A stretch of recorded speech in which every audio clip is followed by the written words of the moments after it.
you know, this community's fire department was the ones that were out there, and we saved hundreds of houses. We saved lives that day. We saved a lot of properties, even though some did get lost, houses that is.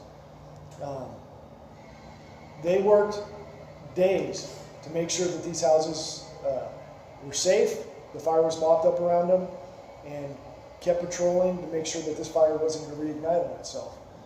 Well, we got dispatched about midnight on that Sunday night, right before midnight, for a vegetation fire. But that night was a crazy night to start with because there's fires breaking out all around us. You know, down the Cascade Fire popped off earlier. There's one in Wheatland, and fires are going everywhere. One in Butte started earlier that evening, and so we're kind of still up running our normal calls, and we get dispatched to our fire about midnight. I was on scene within 45 seconds of the dispatch and had, you know, 10 to 15 acres with 2 houses involved already, and the wind sustained at 25, 30 miles an hour, still blowing. And the engine was right behind me within seconds. And, you know, the first actions are just protect as many structures, and we're in a life priority mode at that point, is to get as many people out and clear the structures as fast as we could.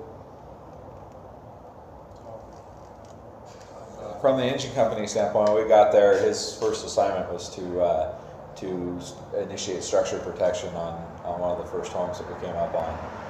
And the crew deployed to start doing that and trying to get a better idea of where the fire was going. Like the chief indicated, we knew the fires were moving out fast, and so the first thing for me was to try and see if I could get a better vantage point, get an idea of where it was. It was all fire.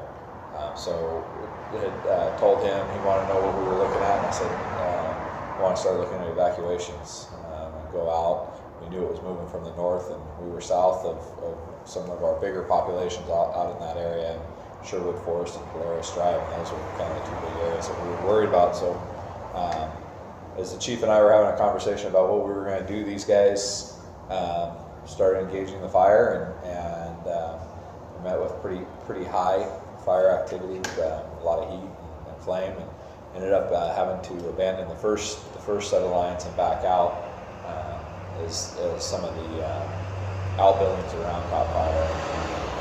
Started to pose a threat to the engine and the escape route, so we ended up backing back out from there. And the next assignment was, as the chief indicated, bump to the next location, the next location, the next location. We ended up on Polaris, I think, next. Picking up spot fires along Polaris.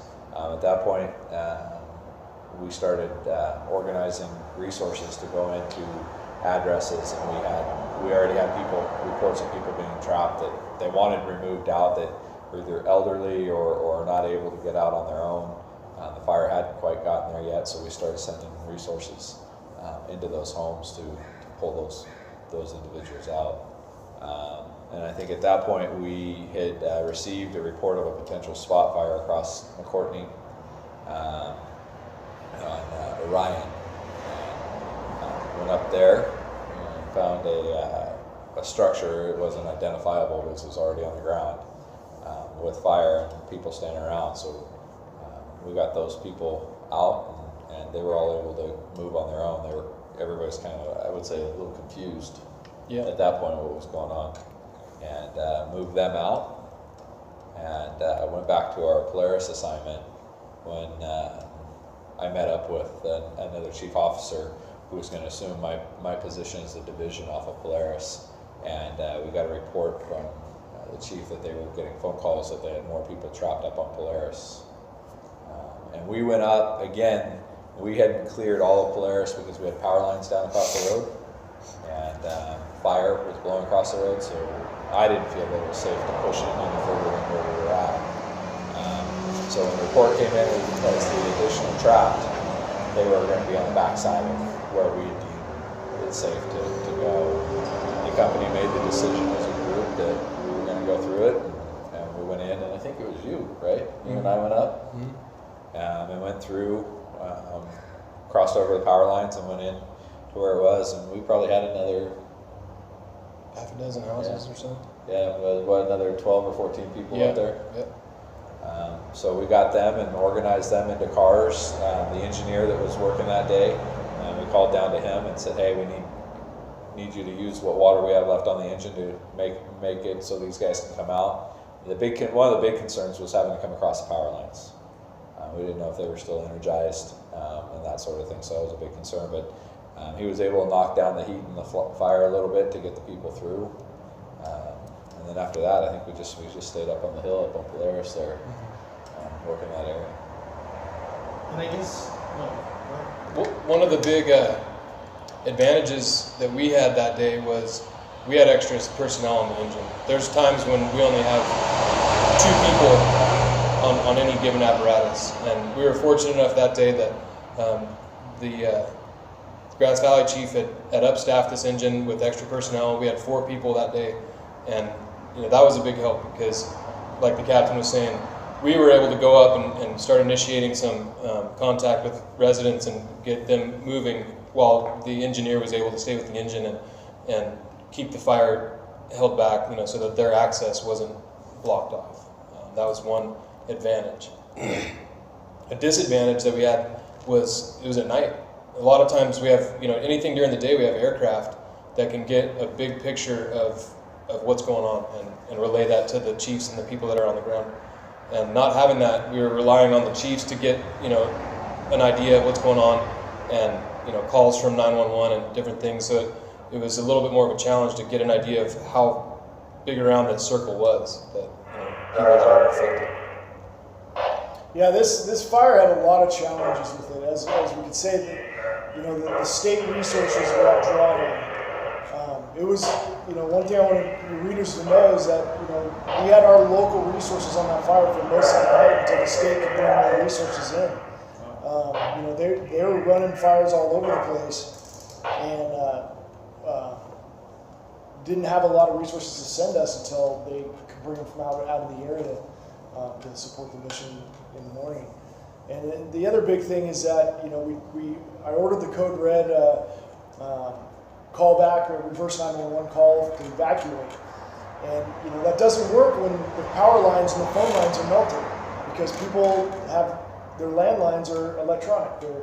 There's no phone lines going through. And so I want to really encourage people to register their cell phones into that because a fraction of people's cell phones in this area are registered for that reverse 911. When we do the order, it means we're doing the order because we need you to get out, and they're not getting the call because there's no power, there's no phone. So we're having to go door to door and use resources. We were strapped on resources. We had 5 engines for most of the night, and slowly started to trickle. A dozer came in, a hand crew came in, a strike team came in. My initial order when I got there was 5 engine strike teams, 2 dozer strike teams, multiple water tenders overhead. And there just wasn't anything to send us for a long time, and so we had to do what we could do with what we had, and having to be able to get people out because our first priority is life. You can replace things, you can't replace life. So we're trying to get people out to a safe area, out of the way of this fire front, and that's where we're mainly focusing our efforts and getting all the people moved to one way and get them out of the area. We found a lot of people throughout the night. Even after we did the initial clearing of Polaris to get that call back, that there was additional people trapped, knowing that we had power lines and fire that were standing in between that wasn't something that you can take lightly because you got the safety of the crew. This was the biggest fire I've ever fought. One of the only ones I've ever been initial attack on. So it was a good, as much stuff as we did, it was a very useful learning. I learned a lot out of it. Definitely saw a lot of crazy fire activity, a lot of wind-driven fire, and just nothing I'd never seen before. But it was just you get to work. So you get to thinking about it afterwards, or at least I did. But during it was kind of focusing on what I needed to do. And everyone coming in and we just didn't go to this fire and come back in the morning. We went out to this fire after working for 2 days prior, and we didn't come home for 2 days. You know, we're supposed to get off at 8 o'clock Monday morning. We didn't get off till Wednesday morning, or whenever the next day we had off. So guys and gals kept working until we had relief. And you just can't leave and go, oh, shift's over, we're going home. You don't leave until someone gets there. And with all these fires that happened in Santa Rosa, Rough and Ready, Loma Rica, and all over the state, Northern California, there wasn't anybody to come relieve you. And it takes days for them to get here from Southern California, from out of state, to be able to get It's you. a small department and a small family. She knows who I'm working with. Even if it's a different person than my normal partner, I can go, oh, I'm working with Chris, or I'm working with so-and-so. She knows them. She knows their family. She knows that we're a tight group and that we, you know, keep each other safe. She feels confident in that. So even though there is always going to be a little bit of worry, it's minimized by communication and just her confidence in knowing that the people that I'm working with have my safety in mind. You know, with Trent being new, I think, I think one of the things that they told him, I heard, is like, hey, call your family, let them know you're okay, because they're watching this on the news and you didn't come home. You know, Yeah, so. that was talking to my mom afterwards. That was one of the key things, is that I was able to kind of keep in touch with her and let her know that I was okay. I'm one of the first ones in my family to pursue the fire service, so it's not normal for my family. I guess it'd be more stressful for my folks and stuff like that.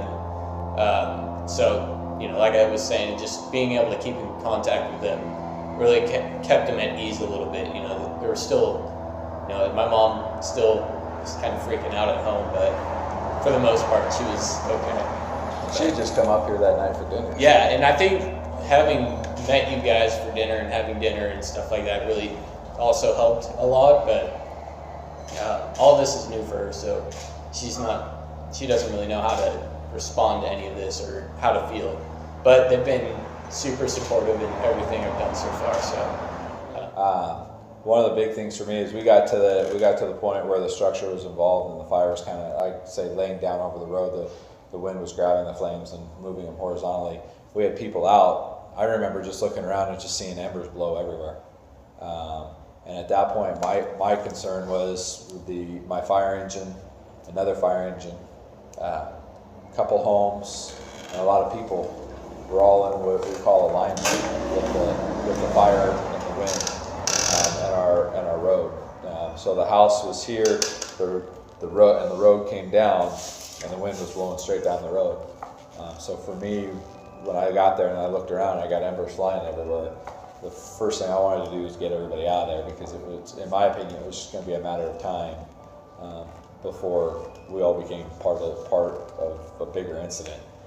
For whatever reason, that fire didn't take off there on Orion.